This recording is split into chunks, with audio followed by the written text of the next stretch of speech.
Welcome to Shaped by Faith with your host, Theresa Rowe. To find out more about Shaped by Faith and Theresa Rowe, please visit shapedbyfaith.com or visit the YouTube channel, Facebook, or Instagram. And now, here is Theresa Rowe. Welcome to Shaped by Faith, where we shape our bodies and hearts for God's purposes. I have a special guest with me today, Olivia Talbott. Olivia, say hi to everyone. Hello. Thank you so much for having me, Theresa. I am thrilled to be here. You are an incredible woman. Thank you so much, and so are you. Isn't the internet can be a really good thing? Like you can reach out to people and connect with them, and so God does use it for His good. And in this case, He connected us together, and I'm so thankful.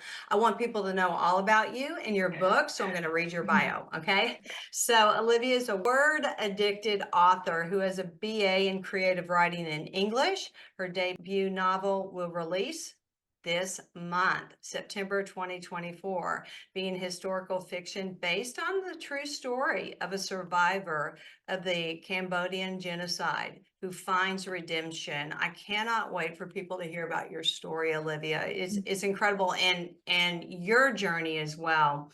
Olivia's passion is telling stories that the world needs to hear, stories based on actual events where Jesus intersects the narrative. I love that. Outside of reading and writing, she enjoys gardening, farm life, and homeschooling her children. Her life is wrapped around her 3 children and an incredibly supportive husband named Stephen, and that is so important, and all who reside on a small farm in central Kentucky. Scribbled between the lines of her life is a constant love of God, which breathes beauty and purpose into the otherwise mundane. I love that. Where do you live, Olivia? Like what part of Kentucky? I know you said central, but where is that? Yes. Just, I don't know if you're familiar with Harrodsburg area, Danville, kind of Okay. sandwiched between there. I'm a So, little yeah. directionally challenged. Now, we live on a Okay. farm in, Okay. Calhoun, Kentucky. I don't know if you've heard of that before. I have. I've Yeah. not really been there though. Yeah, so maybe we should connect I later. know. I Yeah, love that. I yeah. love that. Why don't you give our listeners your background, like your background of faith, where you grew up, and what your family life was like for you? Yeah, absolutely. I've enjoyed chatting with you a little bit to get to know you before this. But so I grew up in rural Montana, actually. Oh, Lived there until I was a senior in high school and then moved with my immediate family. So I'm one of 6 children. I have 2 biological siblings and 3 adopted siblings oh, that are younger wow. than me. Uh-huh. And we were chatting before, but I was homeschooled. And so my mom had a big job. She homeschooled all of us. It's such a blessing to all of us. So she's amazing. But I came to faith when I was really young. I think I asked Jesus into my heart like 4 times in succession because I was like, just really wanted to be sure. You know what I mean? I mean, it was Yeah. the biggest decision in my whole world, and I just kept asking, and then it took a while for me to, build faith and rest in assurance that He really did have me. And so that was very young. And then when I got a little older, I think around 13, 14, it kind of became even like a deepening, very real to me. I remember sitting in the hayloft of our barn, and I had my little metal Bible. It had like a little clip, and I remember just devouring it, and it just becoming very real to me, and that it needed to be a personal commitment, which I felt like I did it. But there's just a part of maturity that comes with following Jesus, Yes. even that little bit longer. And that my parents are very, very wonderful, and Christianity was lived out in our home every day. And so I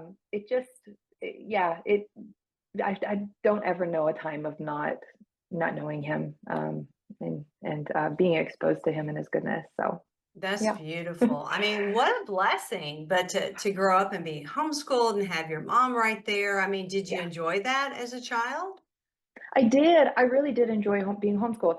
I'm very studious, and my mom would say, here's the amount of work you need to get done, and I would always like write 5 extra pages. Really? Well, Well, I there don't know you what my deal go. was, so I became a writer. I guess Yeah. it started young, but yeah, she really stressed being able to absorb things and hands-on learning. And I was like, I got to get A's on everything. And so maybe I like drove her crazy because she's like not stressing the grades as much. And I'm like, I got to get 100% on everything.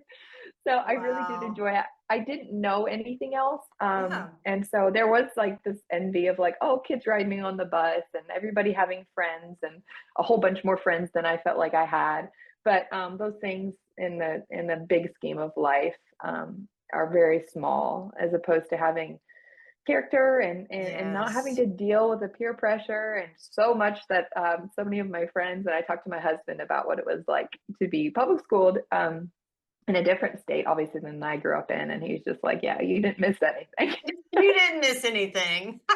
Oh, didn't miss anything. Yeah, and I tell my grandchildren, the ones that are in public school, I'll tell them, I'll say, you know, when you get older, you may not still have these same friends. So it's Yeah. okay. You be yourself, you pay attention Yes. to your schooling, get through it the best of your ability, spread the word about Jesus to the best of your ability, you know. Love that. It's hard for kids in the public school now. I mean, I can't Yeah, imagine being in the me public either. school system. Yeah, yeah. Um, but let's talk about the books that you enjoyed reading Oh, as a child. sure. So Yeah. obviously you love to write. I mean, that was a Yeah. calling on your life from a young age. Yes. So besides reading the Bible, which is so important, number Yeah. one, what other books did you enjoy? Oh, well, it's my mom who really gave me a love for literature. She would do read alouds every day. That was a huge part of our Oh, curriculum, wow. literature based. So she did always classics. So I didn't even know that people were still writing. It's terrible. Like I was, I was so in classics for so long. It wasn't until I really started writing, I was like, I need to know what people are writing now. You know what I mean? Like Uh-huh, I uh-huh. need to become oriented. And so I loved Anne of Green Gables. I think I read that Yeah. like at least 5 or 6 times. Anne of Green Gables was one of my favorites, and then Narnia, that Yes. one, I didn't love fantasy, but that book, I mean, Mm, I love Lord of the Rings too, but Narnia just grabbed me. Narnia did something to my heart. yes. And then when I got a little older, Ben-Hur impacted me so much. And then Mm, some biographies like Chasing the Dragon by Jackie Pullinger was big. Bruco was huge in my upbringing. And then when I got a little older, it was very impactful.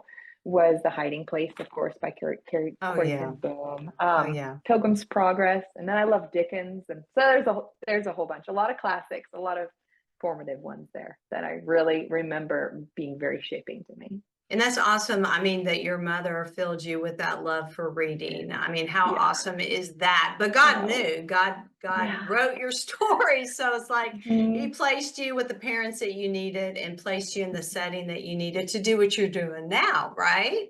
So Right. you're going to be writing a lot more. I really believe you will Hope be. so. Thank You will you. be, Thank you. yes. That's your passion and that's your Mhm. desire, and God will Yeah. fulfill that for sure. So don't get discouraged, okay? Thank Writing's you. hard, Thank but you. don't get discouraged, okay? So So hard. is there any certain style of writing that you enjoy most or prefer? Yeah. Yeah, I love reading and writing, I guess. Lyrical style of writing is something it's funny. I joke about plot, like I don't care about writing plot, and I know a lot of people don't. You know, nobody likes to just figure out with a plot, but I don't Yeah. care where we're going. I just like to get I like the journey of getting there. So I love imagery and descriptions and Mm, metaphors and just like the art of it. That's why yes. I love writing so much. I don't care what happens. Like some of my favorite books I love are I love literary fiction as well because it doesn't feel like it's as plot driven, and I love introspection and deep thinking and different things like that. So but I also love memoirs and biographies, and I don't know, it's hard. Yeah. I just like words. Well, So it's good. those are It's the things. good to be able to have a full range of genres that you love and that you Yeah. can draw from each. I think we learn so much just from reading other authors and different styles. I know I'm in Shaker's novels right now by Anne Oh, yeah. Gabbert, and I'm like, Yes. wow, you know, I love her style of writing, but then I'll go Mhm. to another author and it's incredible. There's so many good Christian books out there in different genres that, I mean, there's a lot of options for people out there. So yeah. There's really- Okay. So Olivia, let's get into your book. How did your story about Rindy come about? Yes. So, I'm trying to think of the year. In 2013, I went on a mission trip to Cambodia, actually, with YWAM, an organization, and I fell in love with the culture and with Cambodia. I had originally wanted to go to Africa, but God knows these things, you know. Yes, he does. And so I ended up just learning about the genocide. And I loved history. We talked about that a little. I loved school literature, and I loved history. History was the other thing my mom really stressed. But there was just not a lot talked about with the Cambodian genocide, and it really only took place 50 years ago. And so I was very impacted. I'm not sure if you've ever come across anything and you've just been really like sickened by it, almost burdened by it, and you, if you're not careful, can become very oppressive because it's just the darkness of the world. Right. And so it was just one of those things that I really had to give to God, because I was like, I've never even heard about this, and this is a very difficult portion of history. So I became burdened with it. I was there for 3 months, ended up coming home, and within like 3 weeks or so of being home, a mutual friend of Rindy, who I'm getting to, and I called, and he was a missionary doctor to Africa. And he said, I have this friend who has an incredible life story. I hear you're in school to be a writer, and do you want to write his book? Oh my goodness.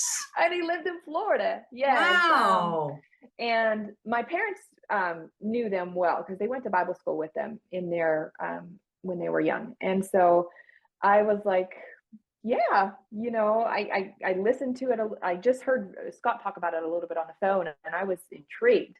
I was intrigued because, like you said, there's something about true stories that are so incredibly impactful. And I mentioned a few of the novels or the books that really impacted me growing up. And a lot of them were based on true stories and testimony of what God can do, right? Yes. In really difficult circumstances. And that was what this story was, and that I was hearing. And so I didn't even know much about it. But my mom and I flew down to Florida to meet Scott, and she knew Scott, but I met Scott and Rindy, and interviewed him. And it took like, oh goodness, I think I had one set of interview notes, and then I did another interview. It took like, I think 8 hours just to fill in all the gaps, everything that he told me. So he gave me his whole life story. I recorded it, wrote it all down, transcribed it, and then I was like, yeah, I'm going to write this book. And I had no idea what I was doing. But you had passion, you had drive. So much that's like so me though, you know, like so much passion, so much drive. And so yeah, that was how I met Rindy. Okay, so your research, obviously, how awesome that you got to interview him. Is he living in Florida, or was he at the time? Yes, he is living in Florida, and he's actually an ER doctor. And so wow. But he's also a pastor and a missionary to Cambodia. So that's how Scott and Rindy got connected. They ended up going on a mission trip together to Cambodia, and then he heard a story and was like, this story needs to be told. Yes.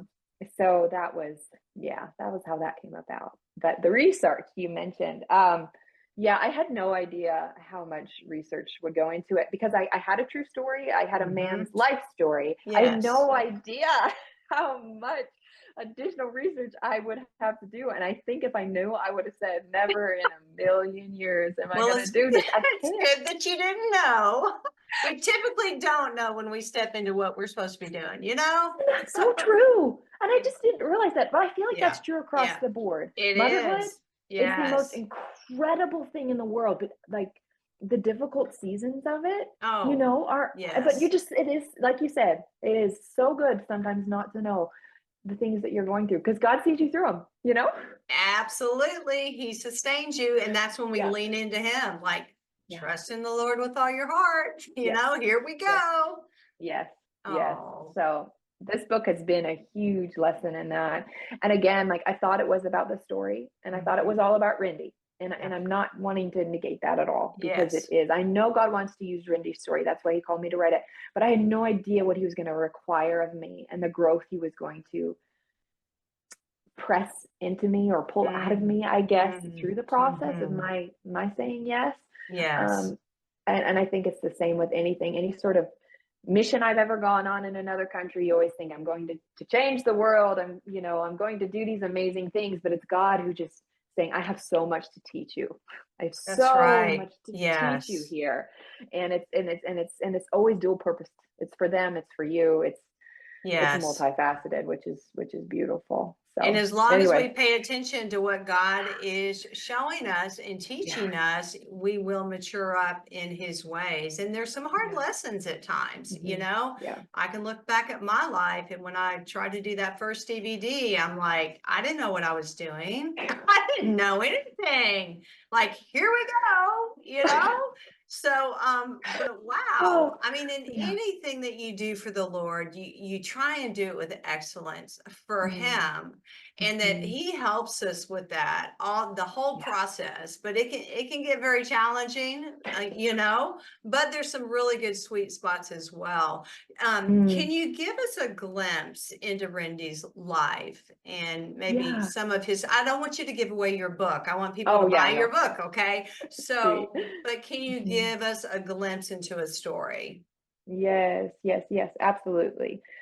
So this is as we've mentioned, it is based on a true story, but really, it goes back into Cambodia and the Cambodian jungle, and it's about a young boy who comes to age in a time of war, and he has to grapple with not only just the turmoil of the times, but also an intense dysfunction in his family. Mm, He has to deal with some pretty traumatic and major things in his childhood, and which kind of play into his later story in life. And so ultimately, it is a redemptive story. It kind of shows mm. the muck and then what God can do with that. And that's where I think the impact lies. There's a lot of books that I have read and that are impactful, that are kind of about like humanity's ability to survive, if that makes Yeah. any sense. Like I Yes. can do, we can survive, we can overcome, but there is something about Jesus intersecting that narrative Mm, and it becoming more than just kind of a humanitarian um, triumph in a way hmm. of the ability to persist. I'm not negating that; those are important and those are Right, good books right. too. But Rindy's story is different for that reason. So yeah, that's a little glimpse into it. I guess I want to ask you, why do you care so much about his story? I have asked myself that so many times because as we may get into, I'm not sure if we have time, but it's taken 10 years to get to the point where this book is being published. So I've written a few other things, but this has been the book, if that makes any Mm, sense. And hmm. I have not, there's been a lot that has happened through the process, but I think it's because it wouldn't let me go because it needed to be written, if that Right. makes any Yes, sense. it does.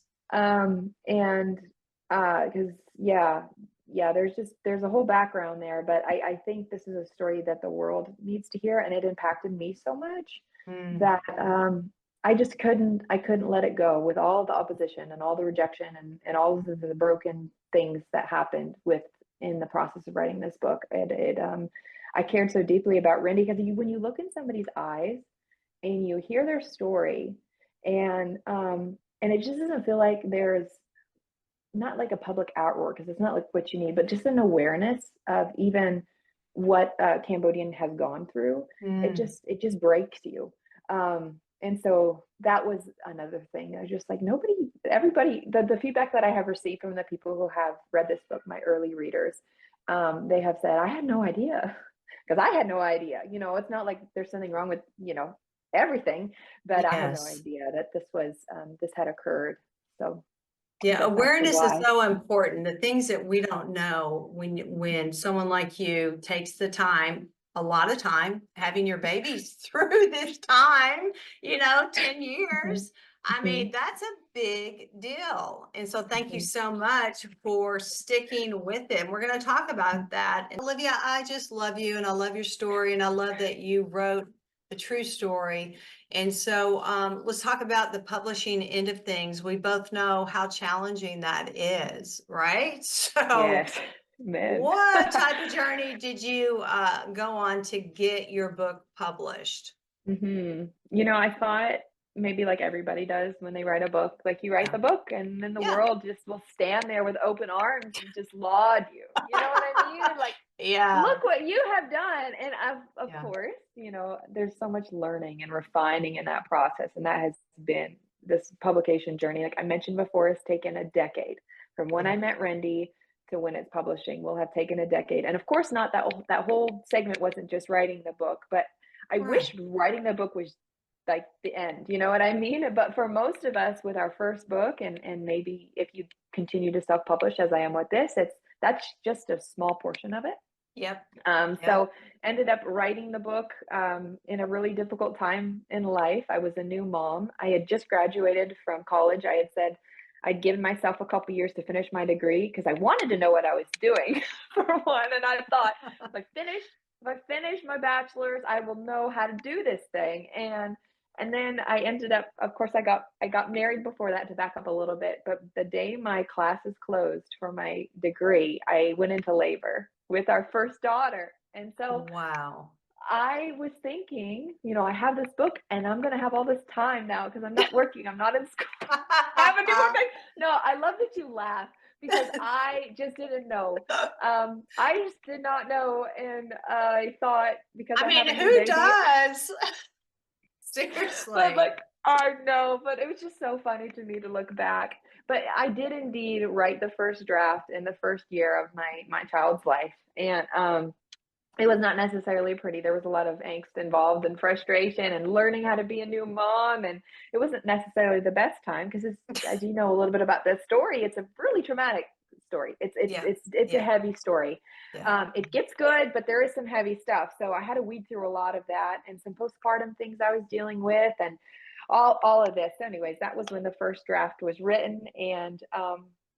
And then I was like, it's ready for the world. And so I knew I wanted to be traditionally published because I wanted to be successful and I wanted this book to be successful. So I thought this will be an easy sell. It's based on a true story. It's about historical events. I was biased, but it's an incredible story about this man or Yes. this boy.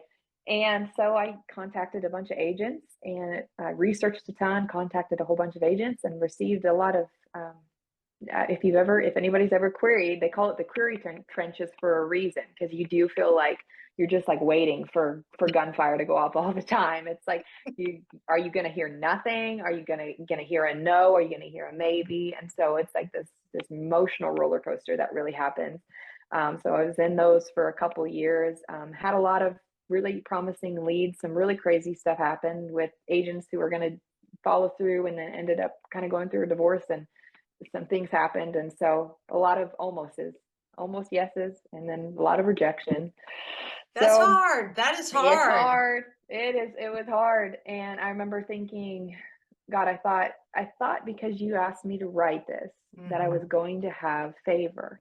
And God really did a lot in my heart on what favor means and what it means to follow him. And he brought me back to so many people in the Bible of you. It's going through the trenches in the world. Yes. And sometimes he opens doors and those things are amazing, but that doesn't, it's not like the banner over it. You know what I mean? Like, oh, you have favor because you have prosperity or the perfect way in all of this. So that has been a big lesson for me. But I knew I needed to write this story. I did not feel released from him at all to just let it go. I felt an obligation to Rindy, and I knew regardless of how it was going to come out, I needed to publish this story. And so I really did not feel confident in self-publishing. I really despise social media. I think a little. I agree. I don't like it at all. I hate promotion. I'm not a marketer, all of these things. And I kept thinking, like, I just need a publisher because then I can just write and like let the rest go. I'm a mom. I have too much to do. I can't self-publish. So anyways, I ended up getting a contract with a small press publisher, a Christian small press publisher. And I was elated. I was like, I have arrived. You know what I mean? I was like, I have arrived.